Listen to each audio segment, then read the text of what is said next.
Sorry about that, I shut it off. Okay, I'm Tom Goss. I'm going to warn everybody here first that this story, it's PG-13. There's going to be some swear words. I apologize, so buckle up. So when I was 16, my father passed away, and it was.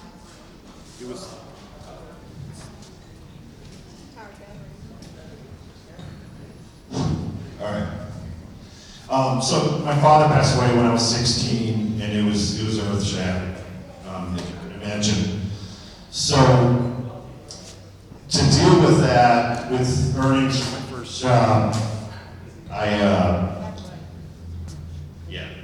bought a guitar, my first guitar. I bought a cheap $99 acoustic guitar.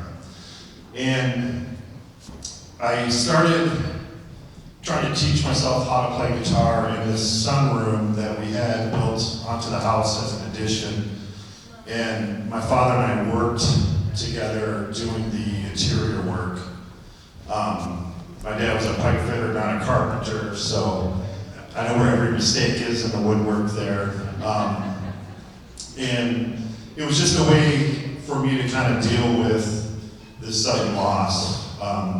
So I would sleep in that room. I mean, it meant a lot to me. And I would practice guitar chords. I didn't learn guitar the way that most people do. I didn't learn theory. I didn't learn how to read music. So what I would do is I would just find a chord that sounded nice to me, and then find another chord, and just started writing songs. So in essence, I never learned other people's music. It was just me dealing with not having my dad. So as time went on, I got a little bit older, and I started going to a lot of shows in Detroit. In Detroit, music's really big. Going to concerts is a big thing, and I knew that I wanted to do it, but I was just a standard guitar player. I could play chords. I wasn't anything special. So I was at a point where I was about to give up playing music, because for me, if I wasn't creating something that people wanted to hear, it didn't make sense for me to do it. So one day I was listening to a public radio station in Detroit. It's WDET, it's a public radio station. And on a Sunday, they had a Middle Eastern music hour. And it was the first time that I ever really listened to Middle Eastern music. And I just loved how the music resonated. And this song came on. It was a funeral procession song, and to me it was just wonderful. It was just beautiful, and it kind of brought it home to when my dad passed away. So what I started doing was I started changing the tuning on my guitar to try to make it sound Middle Eastern.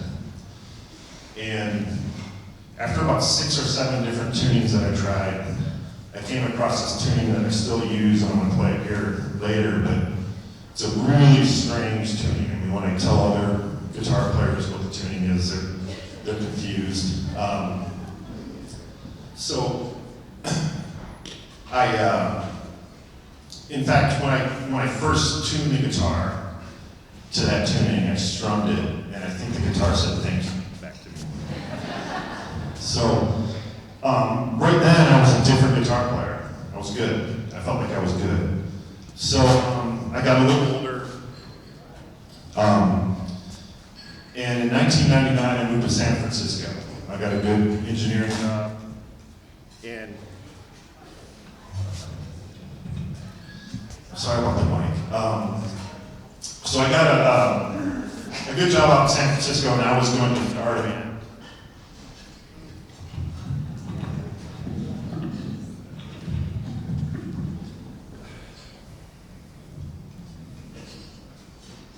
Maybe that'll be better. So I moved to San Francisco, and I'm going to start a band.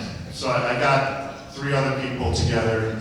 I was creating the music with the tunings that I wanted, but this band, we did everything wrong. The 4 of us all had different music ideas. You know, our singer wanted to be, you know, the next rock star, the next Stone Temple Pilots. Our bass player wanted to be a jam band, so he wanted to put as many notes as he could into the music. And I was doing this Middle Eastern tunings. The drummer was happy, he could play with anything. The next thing we did wrong was we named the band the wrong name. We named it Lemurian, which is based on some folklore in California. No one understood it. We'd send it to promoters and we'd play shows and they would pronounce our name wrong. The main thing that went wrong was we just didn't get along. We all had all these different ideas and we were constantly fighting. So it was always the singer and the bass player fighting. A 1 hour rehearsal would take 3 hours because we'd spend most of the time on the roof trying to calm each other down. So eventually that band broke up, and I thought to myself, you know what? I get along with drummers. So why don't I start a band with just me and a drummer? And you know, the singer was an issue, so I want to throw that away. We're not even going to have songs, or we're not going to have a singer. So I booked a show with a drummer that was willing to do this, and the venue asked me, okay, you can play, what's your band name? Well, I hadn't thought about a band. Okay, so I instantly thought, shit karate. And the reason I thought this, my nephew had told me a story about a band he had seen, and he forgot the name of the band. It was Karate. And he really loved the show, and he said, shit. Karate. So I can remember that story. So I tell this promoter, okay, our band name is Shit Karate. And there's this pause, 30 seconds, and then the promoter says, what a cool name. So we got on stage and we had like prepared songs, but what evolved out of it is we just started doing improv music. And everything we did was improv. So I thought, okay, I'm gonna strip another thing away from this. We're not gonna have songs. We're gonna improv everything. I had issues with that former band when we were in the studio, so I hate being in the studio. So I thought, okay, I'm not even gonna record anything. So what I realized is I made this band that was never gonna make any money. You know, we can't sell any music. You know, so it was hard to promote, but I was able to promote based on the name alone. So, played for a little while in San Francisco. We did some mini tours. Some of them were disasters. Some of them were great. I moved to New York and played for about 4 years in New York, doing shit karate with another drummer. And then eventually I moved to Greenville, and I didn't know what I was going to do music-wise. I thought it was going to be over. And as soon as I got here, the city just kind of welcomed me and guided me to where the music scene is. And there's a really good music scene here. So I found a drummer that I really like. He's sitting over here, his name's Jared. And I thought, okay, I'm gonna start shit karate over again. And I think I found my drummer. So I approached Jared. I said, okay, hey, you know, I did this thing, shit karate. We improv. We're gonna go on stage. We're never gonna play a song. We're just gonna improv on stage. And Jared said, I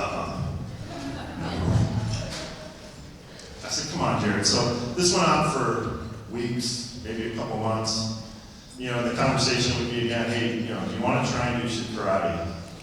And he says, are we going to practice? I said, no, we're going to improv, Jared. And he said, no, that's not what musicians do. So I did what anybody who really wants someone to play in their band would do. I got Jared really drunk. And invited him over to my house for a jam session. And we played a song that I'm going to play here in a couple of minutes. It was called the Go-To song. And we hit it off. And when we were done, Jared said, all right, I'll do it. So I got Jared on board. I got a drummer, guitarist, a drummer. Shit karate can happen. What Jared and I developed is this way of rehearsing where we don't have to use instruments. Our rehearsals are actually text messages. So, coming from Detroit, you know, shows are a big deal. It's all about entertaining a crowd. I want to entertain people when I play. So, you know, one of the texts to Jared was, hey, I think if I take a leaf blower, I can fashion it so it can shoot toilet paper. What would you say about shooting about 100 rolls of toilet paper at the crowd? And Jared would respond, I think that's a great idea, great rehearsal. So we did that. We played one show where I told Jared, you know, in our rehearsal, our text message, the week before the show, hey, I want to do an upside down guitar solo. So we did it. We played a show last year, which was going to be our last show, because I got stupid. And what we did for that show is we had a big pillow fight. We brought 40 pillows to the crowd, separated the crowd for one of our songs, and at a certain point during the song, we had someone tell the crowd to start the pillow fight. So we had 100 rolls of toilet paper flying in the air and a pillow fight. So I've kind of, you know, my story's a little different than everyone else. Because of my job, I've been able to, you know, make enough money, rely on it, I'm happy with it. But I can also do shit karate, have some other bands, and that's my story.